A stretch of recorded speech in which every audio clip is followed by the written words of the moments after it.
Hello and welcome to Health Talk. I'm Dr. Manny. The most expensive medical condition in America threatens to bankrupt Medicare, Medicaid, and the life savings of millions of Americans. And I'm not talking about cancer or heart disease. I'm talking about Alzheimer's.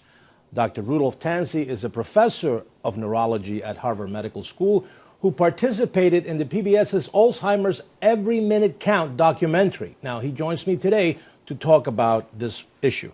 Welcome, sir. Thank you. We talk about Alzheimer's being such a critical problem. Why is it a critical problem today? Well, in a nutshell, it's because we're living so long. Our health span, especially our brain health span, is not keeping up with our lifespan. So all of modern medicine has us living, on average till 80 years old. And by 85 years old, you have a 40 to 50% chance of having Alzheimer's. Right. And most young people today can expect to live till 85. So one of the things in the documentary and one of the things that I talked in my introduction had to be with the cost of Alzheimer's. Now, let's talk about the cost of Alzheimer's. Yes. There's the research aspect.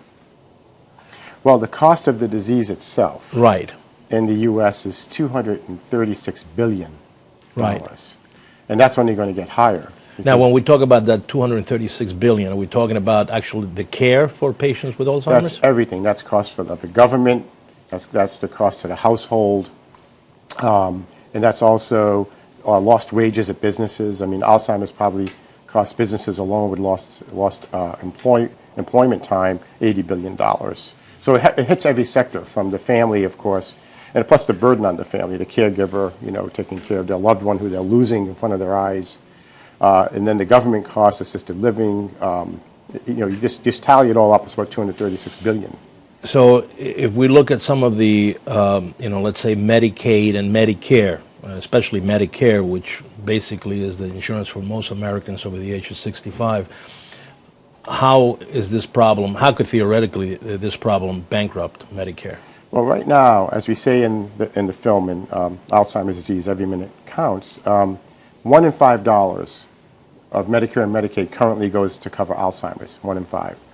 So then you have to think about the fact that 71 million baby boomers, like myself, are all just heading as a group toward this high-risk age. Right. And you can start to calculate how many cases you have pretty easily, and then you can determine that within 10 years, that 1 in 5 is going to go to 1 in 3. And at that point, you really topple Medicare and Medicaid. Right. So the fact is, Alzheimer's disease will single-handedly collapse Medicare and Medicaid and our healthcare system that we depend on. Okay, Doc, where are we in finding a cure or eradicating, let's say? What's this? How's the research going today? Well, my specialty is genetics. So I discovered many of the known Alzheimer's genes, including the first ones. And those genes are teaching us how the different pathologies in the brain arise that cause Alzheimer's. And we've heard a lot today about failed trials. So back 30 years ago, as a student at Harvard, I discovered the amyloid gene, the gene that makes the amyloid plaques. The plaque, yeah. And then we spent the last decades creating drugs and therapies that lower the plaque. Right. Well, those trials all failed because, we had to learn from our mistakes, and luckily we're learning that the plaques begin 10 to 15 years before the symptoms. It's like cholesterol and heart disease.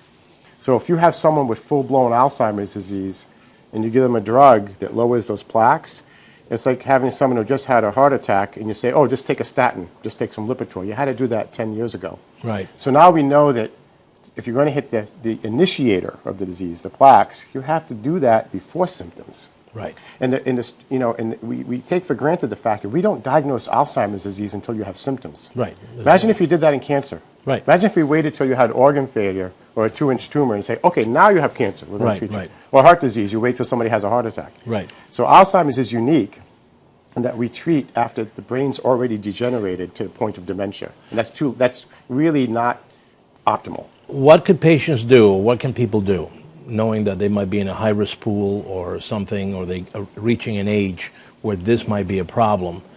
How can they get ready? Right. So not to sell my book, but the details are there as a resource. I wrote a book called Super Genes. Right. And the middle 6 chapters cover 4 areas: diet, exercise, sleep, and stress reduction.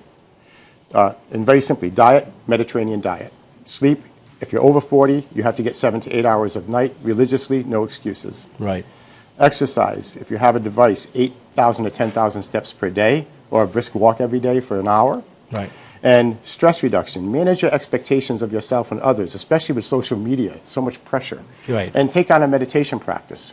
We showed in a recent paper that meditation changes gene activity to turn down inflammation and turn down the plaques. Where can people watch this wonderful documentary?